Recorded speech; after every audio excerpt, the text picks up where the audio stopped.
ज्यांच्या स्वागतासाठी आपण या ठिकाणी आनंदाने उपस्थित आहात, हे काँग्रेस पक्षाचे नेते राहुल गांधी, व्यासपीठावर असलेले काँग्रेस पक्ष, राष्ट्रवादी काँग्रेस पक्ष, उद्धव ठाकरे यांच्या नेतृत्वाखालची शिवसेना, मार्क्सवादी कम्युनिस्ट पार्टी आणि अन्य सगळ्या पक्षांचे नेते आणि उपस्थित बंधू भगिनींनो, मैं राहुल जी को कहना चाहता हूँ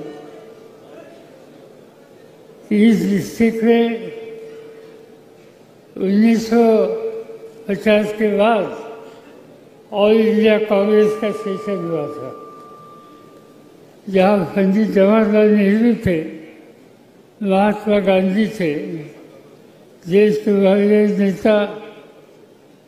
इन्होंने ये सेशन के लिए 2 या 3 दिन नासिक विषय में बताए थे।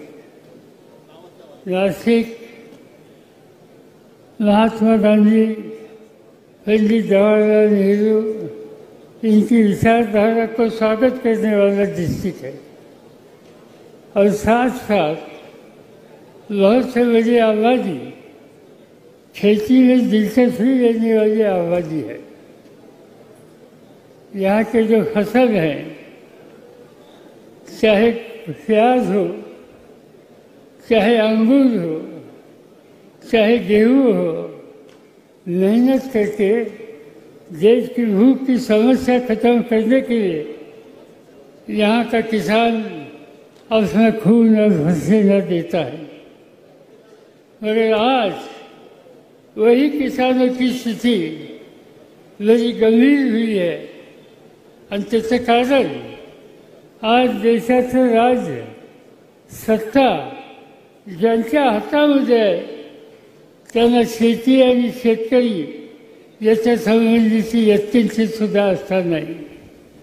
मला आठवतंय डॉक्टर मनमोहन सिंगांच्या सरकारमध्ये आम्ही जो काम करत होतो आणि एके दिवशी याच चांदोरला माझी सभा होती आणि इथं आल्याच्या नंतर माझ्याकडे संदेश आला की दिल्लीच्या पार्लमेंटमध्ये कांदा या फसलावर चर्चा होणार आहे।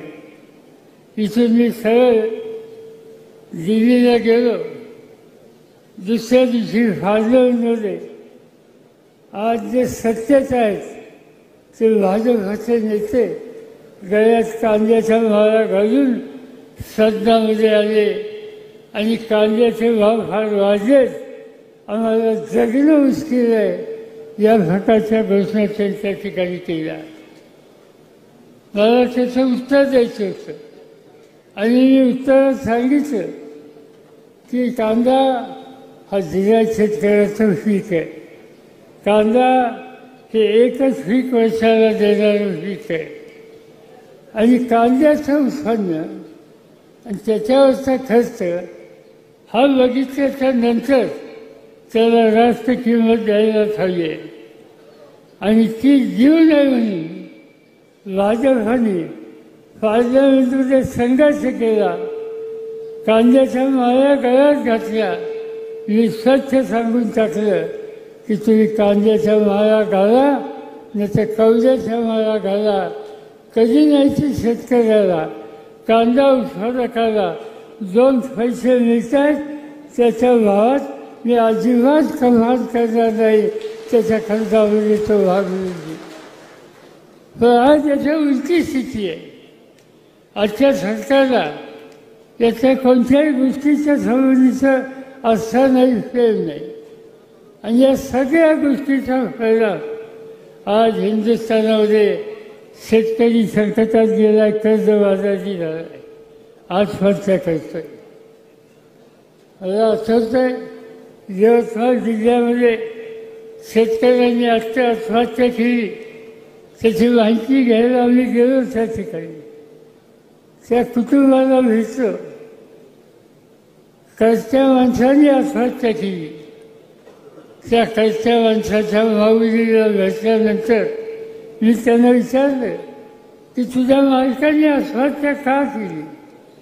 तिने सांगितलं, मुलीचं लग्न ठरलं होतं, बँकेचं कर्ज होतं, सावकाराचं कर्ज होतं आणि लग्न ठरल्याच्या नंतर सावकाराने नोटीस पाठवली बँकेने आणि कर्ज फेडायला उशीर झाला म्हणून घरातली भांडी कुंडी बाहेर काढली आणि घरातली भांडी कुंडी बाहेर काढल्यानंतर मुलीचं लग्न मोजलं. ते मुलीच्या भावाला सहन झालं नाही आणि त्यानंतर त्यांनी आत्महत्या केली.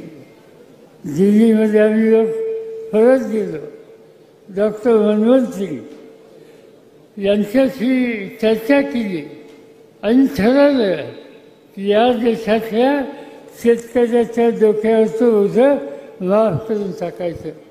मोठ्या मोठ्या कारखानदारांना, उद्योगपतींना बँका कोट्यावधी रुपयाची सवलत देते, पण शेतकऱ्याला सवलत देत नाही.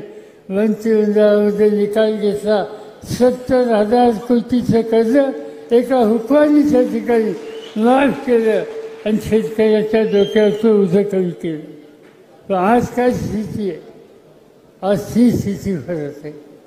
आज प्रत्येक शेतकरी संकटात आहे आणि त्याला संकटातून बाहेर काढण्याच्यासाठी आजच्या राज्यकर्त्यांना असं नाही.